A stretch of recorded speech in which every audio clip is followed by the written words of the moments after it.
తాకట్లో ఉన్న మీ బంగారాన్ని విడిపించి ఆ రోజు ఆన్లైన్ రేటుకి కొంటాం. Sharma gold company. నమస్కారం, సుమన్ టీవీకి స్వాగతం.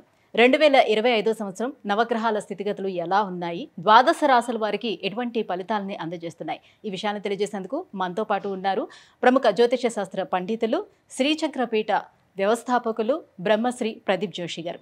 గురుగారు నమస్కారం. శ్రీమాత్రే. గురుగారు, 2025 సంవత్సరం మరి చివరి రాశి అయినటువంటి మీన రాశిలోకి శని ప్రవేశిస్తున్నాడు కాబట్టి వీళ్ళకి కొంత టెన్షన్ అనేది స్టార్ట్ అవుతుంది. ఎలా ఉండబోతుంది వీళ్ళకి? ఈ 2.5 సంవత్సరాలు కదా ఉంటాడు. సో ఏ రకంగా ఉండబోతుంది వీళ్ళకి? అట్లీస్ట్ గురు హెల్ప్ అయినా ఉంటుందా? శ్రీ గురుభ్యో నమః. శ్రీమాత్రే. మీనరాశి వారికి నేను చెప్పేది ఏంటంటే, మీరు తప్పకుండా ఒక పాఠం నేర్చుకోవాలి. మీ రాశి ఏమిటి? మీనము. మీనం అంటే ఏంటి? చేప. చేపను చూసి మీరు ఒక గుణపాఠం నేర్చుకోవాలి. ఈ సంవత్సరం మీరే చేప. చేప ఏం చేస్తుంది అంటే, వాడు వేటగాడు ఏం చేస్తాడు అంటే దానికి ఒక చిన్న నత్త పెట్టి కుక్కేస్తాడు. అప్పటిదాకా అలా ఫ్రెండ్స్ తోటి అక్కడిదాకా మంచిగా ఆడుకుంటూ ఉంటాయి. వాడు ఫ్రెండ్ చక్కగా ఉక్కుకి ఇరుక్కొని వెళ్ళిపోతాడు. ఫ్రెండ్ ఎక్కడ పోయాడు, ఫ్రెండ్ ఎక్కడ ఇరుక్కుంటుంది. మళ్ళీ వాడు ఉక్కేస్తాడు. నా ఫ్రెండ్ పోయాడని తెలుసు, మర్చిపోతుంది. నేను కూడా పోతా అని అది కూడా ఉక్కుకెళ్ళి అది అత్యాశకు పోయి ఉక్కుకెత్తుంది. సో దీన్ని ఏమంటారు అంటే, దాన్ని ఏమంటారు, హనీ ట్రాప్, తర్వాత హుక్కింగ్, ఇవన్నీ సైబర్ క్రైమ్లో ఒక ఇదన్నమాట. సో దేనికి భయపడకండి, మీరు తప్పు చేయనంతసేపు దేనికి భయపడకండి. బ్లాక్మెయిల్స్ ఎక్కువగా జరుగుతాయి మీన రాశి వాళ్లకు. ముఖ్యంగా హనీ ట్రాప్లకు గురవుతారు.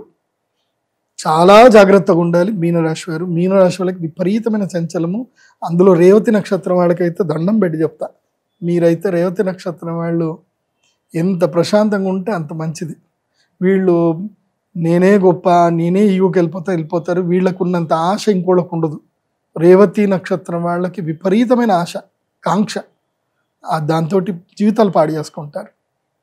ఇప్పుడు మాత్రం గుండెల మీద శనొచ్చి కూర్చుంటాడు, కన్నీళ్లు పెట్టిస్తాడు, పక్క పెట్టిస్తాడు మీన రాశి వాళ్ళకి. సో ఎంత కష్టం వచ్చినా నిలబడండి. కానీ నేను చెప్పేది ఏంటంటే, అత్యాశకు వెళ్ళకండి. ఫైనల్గా నేను చెప్పాల్సింది ఏంటంటే, అత్యాశకు వెళ్ళకండి. ఇంత పెడితే అంత వస్తుంది, అంత పెడితే ఇంత వస్తుంది అని మాత్రం దయచేసి వెళ్ళకండి.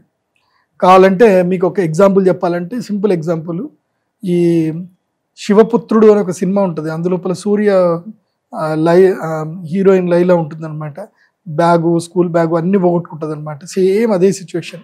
ఆ హీరోయిన్ ప్లేస్లో మీనరాశి వాళ్ళు ఉంటారు, సూర్య ప్లేస్లో మోసగాళ్ళు ఉంటారు అనమాట. మొత్తం అన్నీ లాగేసుకుంటారు, ఆశ పెడతానే ఉంటారు, అన్నీ లాగేసుకుంటారు. వస్తుంది అనుకుంటారు, ఏది రాదు, అన్నీ పోతాయి. ముఖ్యంగా పరువు పోతుంది. మీనరాశి వాళ్ళకు పరువు పోతుంది. సో అలాంటి పనులు చేయకుండా చాలా జాగ్రత్తగా ఉండండి. పోయినా పెద్దగా సీరియస్ ఏం తీసుకోవద్దు.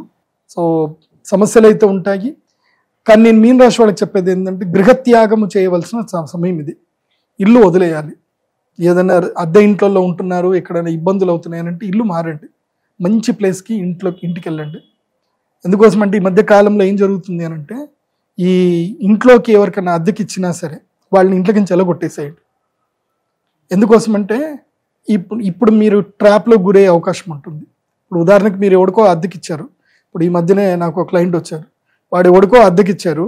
వాళ్ళు 5 సంవత్సరాల నుంచి అదే ఇంట్లో ఉంటున్నారు. వాడు 5 సంవత్సరాలు వాళ్ళ ఇంట్లో ఒక అబ్బాయి ఉన్నాడు. వాడు ఏదో పని చేసుకుంటుంటాడు. వాడు ఏం ఖాళీ కూర్చున్నాడంటే వీళ్ళ అమ్మాయిని ప్రేమించాను అంటాడు. వీడిదేమో దాదాపు 5 కోట్ల ఇల్లు. వాడు 12,000 రూపాయలు కిరాయికి ఉండేటోడు. ఈ అమ్మాయిని ప్రేమించినాడు. ఆ అమ్మాయి కూడా ప్రేమించినది. నాకు ఇచ్చి పెళ్లి చేస్తున్నా సరే, లేకపోతే 7 o'clock బ్లేడ్ ఉంది అంటుంది ఆమె. అలా నాన్నని ఎత్తి మీద చేయబెట్టుకుంటాడు. దీని ఏం చేయాలి అయ్య గారు, దీనికేమో మంచి సంబంధాలు చూశాను, మంచి IASలు IPS సంబంధాలు చూశాను, మా కులంలో మంచి సంబంధాలు ఉన్నాయి గురువు గారు, దీనికి బెంజ్ కార్లో దింపుదాం అనుకున్నా, పోయి మోటార్ బైక్ మీద తిరుగుతా అంటుంది అయ్య గారు, ఏం చేయాలి అయ్య గారు అని నా దగ్గరకు వచ్చి కూర్చున్నాడు. ఇది పరిస్థితి. సో నేనేమంటా అంటే, ఇది అందరికీ చెప్తున్నాను, ఓన్లీ మీనరాశి అని కాదు, ఇప్పుడు మీనరాశి వాళ్ళకి ఇది ఎఫెక్ట్ రాబోతుంది. కాబట్టి ఎప్పుడైనా ఇంటికి ఎవరికైనా, మనం ఇంట్లో ఉంటే, మన పిల్లలతోటి మన సంసారంతో ఇంట్లో ఉంటే, ఇంటికి ఎవరికైనా అద్దెకిస్తే వాళ్ళని 8 నెలలకైనా 10 నెలలకన్నా ఎక్కువ ఉంచకండి, నెట్టేయండి, బయట పంపించేసి. 5 ఏళ్ళు 10 ఏళ్ళు ఇండ్లలో వద్దు. వాళ్ళు ఏదో ఒకటి నెగిటివ్ చేశారనుకోండి, మొత్తం కుటుంబం అంతా ఏడ్చుకుంటూ కూర్చోవాలి. బావా బావా అనుకుంటూ ఇంకా ఇంకా చెప్పాను, ఇంకా ఏం చెప్పాలి, ఇంకా బావా బావా పన్నీరు, బావని పట్టుకొని తన్నీరు అన్నట్టు మొత్తం లాగేస్తారు, అశాంతం లాగేస్తారు. చాలా జాగ్రత్త. ఓకే, సో ఎక్కువగా మోసపోయే అవకాశాలు బాగా భయంకరంగా మోసపోతారు. ఈ సంవత్సరం ఎవరైనా మోసపోతారు అంటే అది మీనరాశి, మేషరాశి, అదే విధంగా వృశ్చిక రాశి.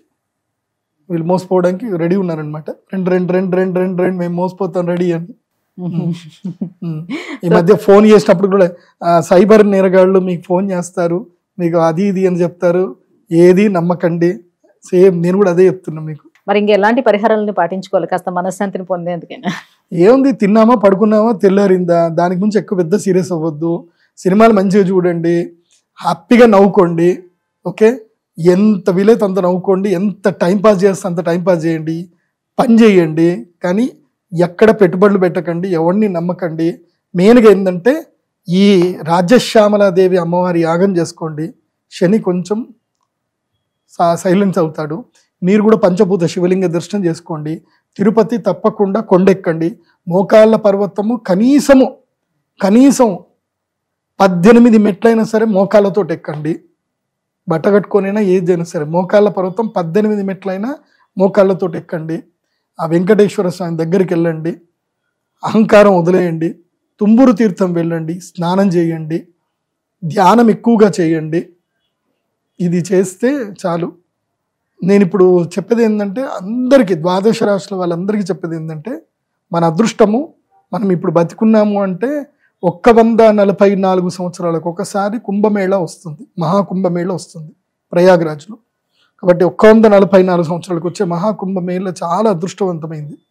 అక్షయ తృతీయ వరకు శక్తి ఉంటుంది అక్కడ. కాబట్టి జనవరి 13వ తారీఖు మొదలు అక్షయ తృతీయ వరకు, మే వరకు, ఈ మధ్యలో ఎప్పుడైనా సరే వెళ్ళి చక్కగా ప్రయాగరాజులో స్నానం చేసి, అక్కడ ప్రయాగరాజులో చక్కగా మీ యొక్క పితృదేవతలకు వాళ్ళందరికీ పిండ ప్రదానాలు ఏమైనా చేసి, అక్కడ నుంచి అయోధ్య రాముని దర్శనం చేసుకొని, అక్కడ నుంచి కాశీకి వెళ్ళి కాశీ విశ్వేశ్వరుని దర్శనం చేసుకొని ఒక టూర్ వెళ్ళి రండి. అందరూ కూడా టూర్ తప్పకుండా వెళ్ళరండి. ఈ సమ్మర్లో వెళ్ళండి, ఎట్లా సమ్మర్ ఖాళీ ఉంటుంది కాబట్టి. ఎగ్జామ్స్ అయిపోయిన తర్వాత అందరూ కూడా తప్పకుండా వెళ్ళండి. కొంచెం క్రౌడ్ ఎక్కువగా ఉన్నప్పుడు వెళ్ళకండి. ఏదో మళ్ళీ ఈ మధ్యనే చూసాం స్టాంపేడ్స్ అయ్యాయి, అక్కడైతే భయంకరంగా క్రౌడ్ ఉంటుంది కాబట్టి చాలా జాగ్రత్తగా వెళ్ళండి. ప్రయాగ్రాజ్లో దాదాపు ఒక 50 కిలోమీటర్ల వరకు మొత్తం పుష్కర ఘాట్లే అన్నీ కూడా. కాబట్టి ఎక్కడ అనుకూలం ఉంటే అక్కడ పుష్కర స్నానం చేయండి, జాగ్రత్తగా వెళ్ళి రండి. ఇది మంచి రోజు. ఇది అందరూ, ప్రతి సనాతన ధర్మ బంధువులందరూ కూడా వెళ్ళి ప్రయాగ్రాజ్లో పుష్కర స్నానం అయితే చెయ్యాలి. గురుగారు, ఈ 2025 సంవత్సరం మీనరాశి వారికి ఎలా ఉండబోతుంది, ఎలాంటి పరిహారాలని పాటించుకుంటే బాగుంటుంది, విషయం తెలియజేసినందుకు ధన్యవాదాలు. శ్రీమాత్రే నమః.